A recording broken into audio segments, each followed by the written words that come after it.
All right. I guess this is our uh, fifth team meeting. We're going to be presenting on our project, and I guess we'll have Noel start it off.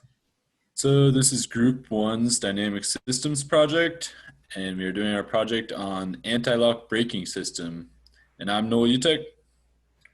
I'm Bryce Howard. I'm Trey Powell. And I'm Aaron Hoelscher. So a little overview of our project. Our group really looked for a dynamic system that had some real world application. After looking through several ideas such as missile launching and some other things, we decided to settle on an anti-lock braking system.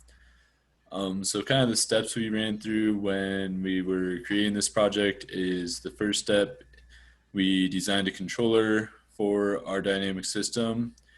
Then we ran some analysis of the dynamic system in Simulink. And then we took the graphs from Simulink and really analyzed and created some results.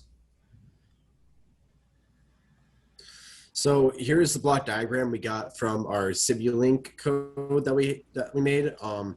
It shows all the process that a anti-lock brake takes through getting you stopped, when you're in an emergency, either you're slipping or whatever. But this is all the steps that we had to take. I guess I can explain a little bit about what's going on here in our Simulink. First, we have our desired slip in the top left. This is an input decided by us. 0.2 is a pretty good place to start. From then, we're able to calculate our hydraulic lag of the brake pressure system and take into that account and also take our brake pressure and then calculate the wheel speed. That then loops back around and figures out the relative slip of the system. From there, we can use a mu slip friction curve and the weight of the vehicle to determine the tire torque and the vehicle speed. Once we know vehicle speed, we can know our vehicle speed in angular and also our stopping distance. So this will basically run as a closed loop system once we have our input.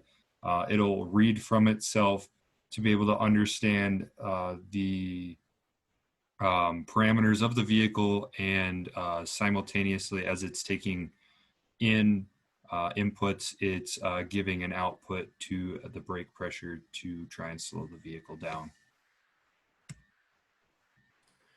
Speaking of outputs, these were our results from the Simulink animation, I guess. This graph showcases the vehicle and wheel speed and the difference while the system is trying to adjust to the desired slip input. What can be seen is the top pretty smooth line is the vehicle speed, and the bottom almost sinusoidal line is actually the wheel speed trying to correct itself to marry itself to the vehicle speed in order to achieve that 0.2 slip. And that can be better showcased in the next slide, where you can actually see the wheel speed change itself and adjust and overcorrect and undercorrect to try and achieve that 0.2 slip factor.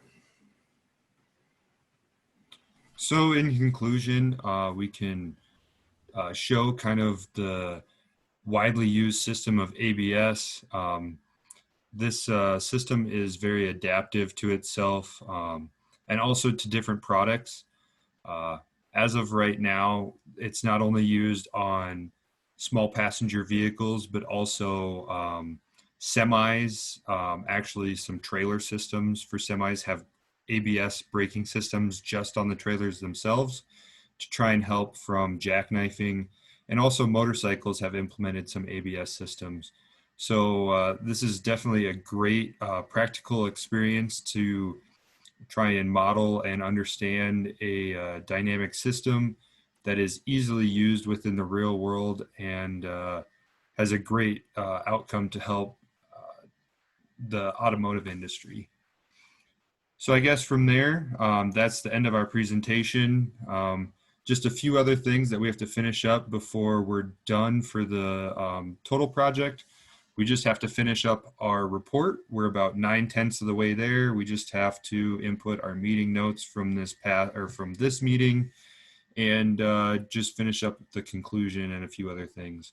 So I guess with that, I'm going to stop the recording, and that's all. Thanks.